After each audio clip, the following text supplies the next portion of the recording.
Your brain thinks it's the main character. Rational, logical, totally in control. It's not. It's running on buggy software from 200,000 years ago. And you are the last person to notice. Here are 5 psychological biases you definitely have. And no, reading this list doesn't make you immune. That's actually the first one. Everyone can spot biases in other people. Nobody can spot them in themselves. It's called the bias blind spot. And it's the reason your uncle thinks he's just being logical while screaming about pineapple on pizza. Researchers at Princeton literally proved this. They showed people their own biased decision making.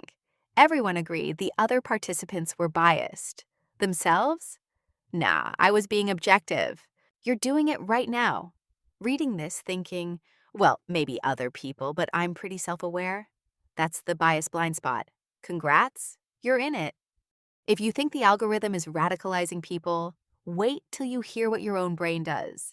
Confirmation bias means you don't search for truth. You search for evidence you were right all along. You don't Google, is my political opinion flawed? You Google why my political opinion is correct and the other side is delusional. Your brain frames the question so it can't lose. This is why 2 people can look at the exact same study and both say, "See, I told you so." The scariest part? The more intelligent you are, the better you are at rationalizing your own biases. Smart people don't have fewer biases. They're just better at defending them. This one's personal. The Dunning-Kruger effect says the less you know about something, the more confident you are that you've mastered it. It's why every guy who watched one YouTube tutorial thinks he can renovate a bathroom. It's why I thought I understood quantum physics after a 9-minute video essay. Meanwhile, actual experts are riddled with doubt. They know enough to know how much they don't know. So the loudest person in the room isn't the smartest. They're just too inexperienced to realize they're wrong. If you've never felt like an idiot while learning something, you're probably still at the peak of Mount Stupid. The valley of despair is coming. That's actually progress.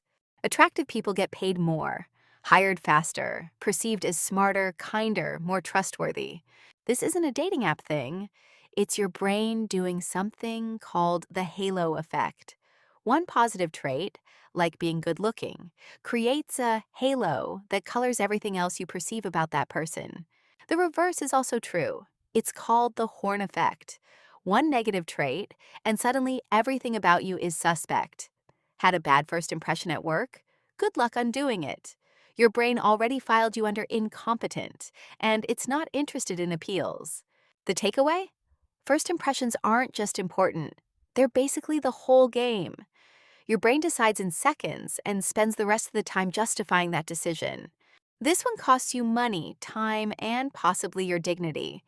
The sunk cost fallacy is why you sat through the entire 3-hour movie you hated after 20 minutes. I already paid for the ticket. Yeah, and now you're also paying with your time.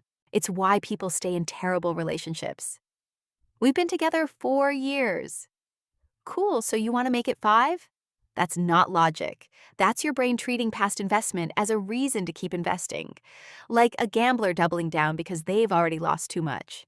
The money's gone. The time's gone. The only question is, what's the next best move from right now? Your brain hates that question. Your brain wants to justify the past. That's the trap. You just heard about 5 biases, and your brain is currently thinking, wow, other people really need to hear this. That's bias number 1 again, the bias blind spot. It's inescapable. The goal isn't to become bias-free. That's impossible. The goal is to notice when your brain is running on autopilot and at least laugh about it. Because here's the truth. You will never outsmart your own brain. But you can learn to side-eye it occasionally. And honestly, that's probably the most self-aware thing you can do. Now go argue with someone on the internet and pretend you're being objective. I won't tell anyone. If you enjoyed this, you might also enjoy not being manipulated by your own brain. But that's a longer video. Subscribe for more psychology that makes you question everything, including this description.